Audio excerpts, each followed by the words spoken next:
Hello दोस्तों, welcome back in our YouTube channel the horror files. दोस्तों, इसके पहले डी हॉरर फाइल्स में वो भयानक रात की आगे की कहानी यानी कि एपिसोड 4 की कहानी आपने ज़रूर सुना होगा एंड आई होप स्टोरी आपको बहुत पसंद भी आई होगी। तो दोस्तों, इसी के साथ एक बार फिर से हम लेकर हाजिर हैं आप सभी के लिए वो भयानक रात की आगे की कहानी यानी कि एपिसोड 5। तो गाइस, चलिए शुरू करते हैं इस कहानी के अगले दृश्य को और देखते हैं इसमें क्या कुछ भयानक होने वाला है। अभी तक राहुल की आवाज़ बेशक अब भी डरी हुई ही थी, फिर भी ना जाने अब वो कौन सा राज बताने वाला था। फिर उस कहानी की शुरुआत होने लगी जिसका इंतजार पूरा परिवार अब तक कर रहा था। जब मैं उन झाड़ियों के पीछे उस शख्स को ढूंढने गया, मैं अपनी टॉर्च लिए इस उम्मीद से आगे बढ़ा कि शायद वहाँ कोई जख्मी हालत में होगा, पर मुझे वहाँ कोई भी नहीं दिखाई दिया।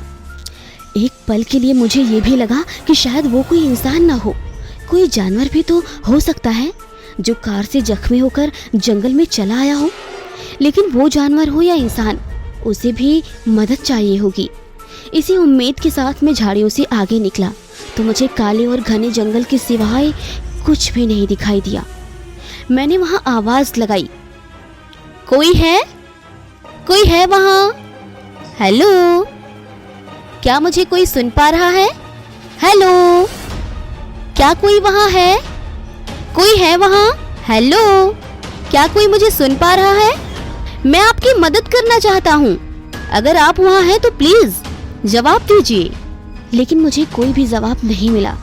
टॉर्च की रोशनी भी उस काले घने जंगल और इस काली अमावस की रात में फीकी पड़ रही थी। मैं ठीक से नहीं देख पा रहा था। तभी थोड़ी देर की कोशिश के बाद जब मुझे ये एहसास हुआ कि वहाँ कोई भी नहीं है, और ये भी एहसास हो चुका था कि मैं किसी को ढूंढते हुए ना जाने किस मायावी से दिखने वाले भयानक जंगल में आ चुका हूँ।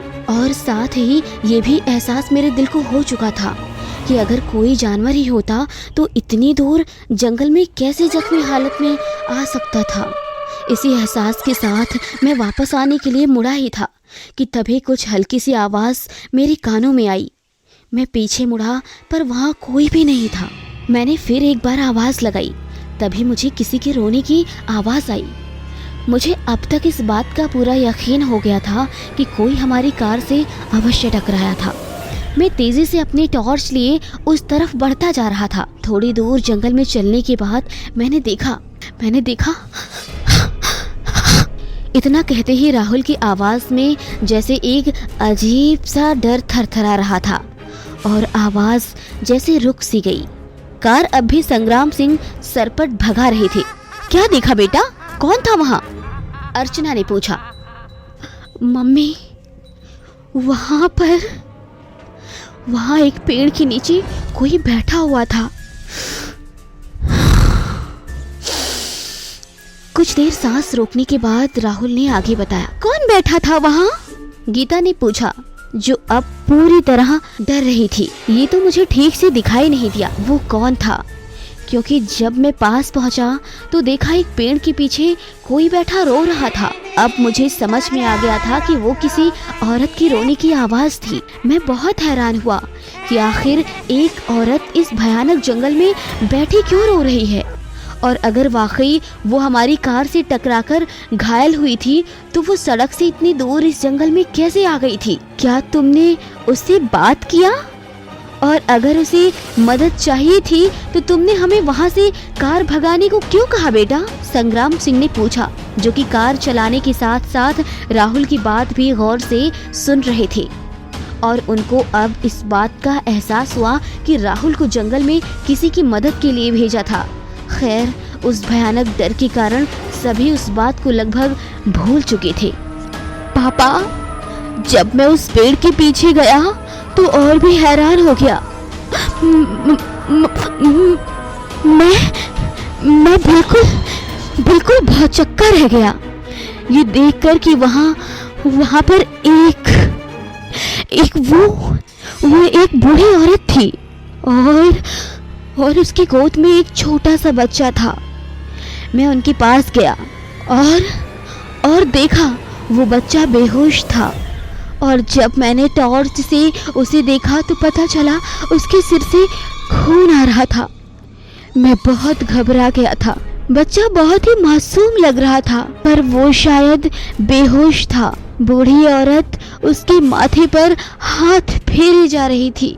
मैंने पूछा, अम्मा, मैं आपकी मदद के लिए आया हूँ। आप लोग इस सुनसान जंगल में कैसे? क्या आप लोग हमारी कार से टकराए थे? माफ कीजिएगा, मैं आप लोगों की मदद करना चाहता हूँ। क्या ये आपका पोता है? लेकिन अभी तक उस बुढ़िया ने मेरी तरफ देखा तक नहीं था। अब भी वो रो रही थी। मैंने उसके कंधे पर हाथ रखकर कहा, अम्मा, मैं आपकी मदद करने आया हूँ। मेरी कार यहीं पास में सड़क पर खड़ी है।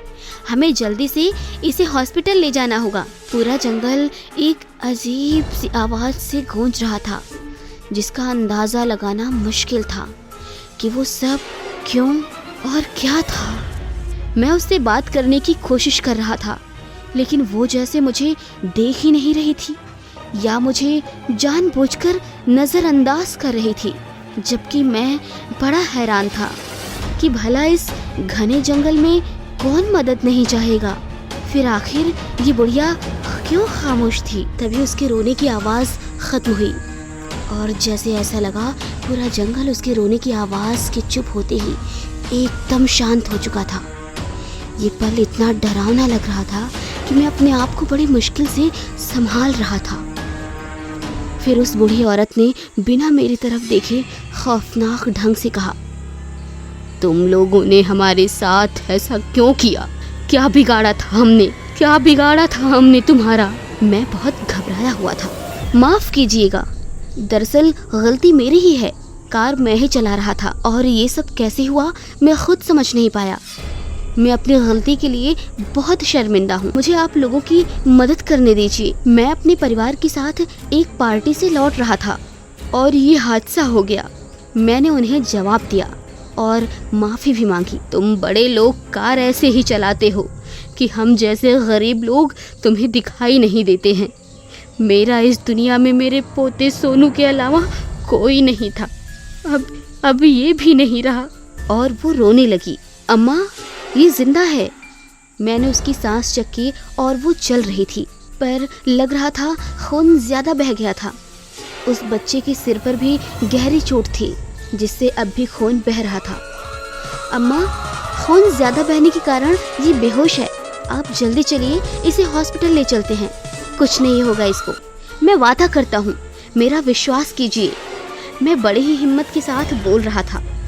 जंगल एकदम शांत लग रहा था, पर भयानक और काला होता जा रहा था। स्कूल से आने के बाद सोनू हमेशा मेरी मदद करता था। हम यहीं पास के एक गांव में रहते हैं। मैं गरीब हूँ, इसलिए जंगल से सूखी लकड़ियाँ चुनकर उसे शहर में बेचकर अपने सोनू और मेरा गुजारा करती थी। सोनू आज भी मेरी मदद करने आया था और इस तेज बारिश से बचने के लिए हम एक पेड़ के नीचे छुपे थे और शाम घिर आई और जब बारिश रुकी तो रात हो चुकी थी और इसलिए हम वो रास्ता पार कर रहे थे और तभी वो कार। इतना बोलकर बुढ़िया फपक फपक कर रोने लगी।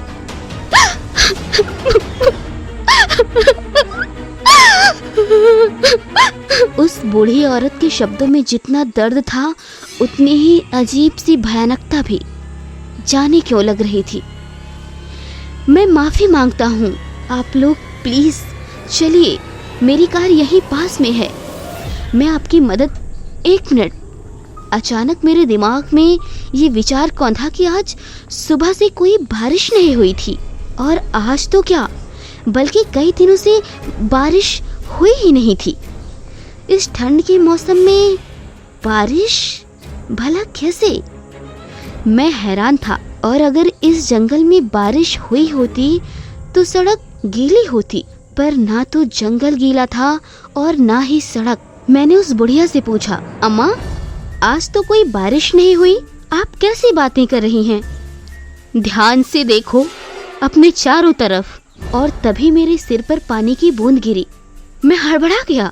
मैंने देखा पेड़ से पानी चू रहा था और अगल बगल जमीन पर अब पानी दिख रहा था। मैं बुरी तरह से हड़बड़ा गया। एक के बाद एक होती इन घटनाओं ने ना चाहते हुए भी मेरे मन को और डरा दिया था।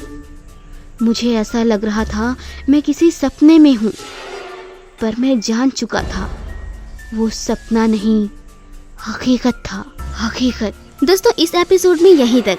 हम उम्मीद करते हैं कि आपको ये एपिसोड ज़रूर पसंद आया होगा।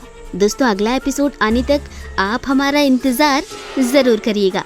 यूं ही आप स्वस्थ रहें, मस्त रहें, व्यस्त रहें और डी हॉरर फाइल्स पर स्टोरीज सुनते रहें। तब तक के लिए बाय बाय। करते हैं एक खूबसूरत मुलाकात नेक्स्ट एपिसोड में। Bye bye. अगला एपिसोड ज़रूर देखिएगा, हम लेकर आएंगे आपके लिए जल्द ही एपिसोड 6।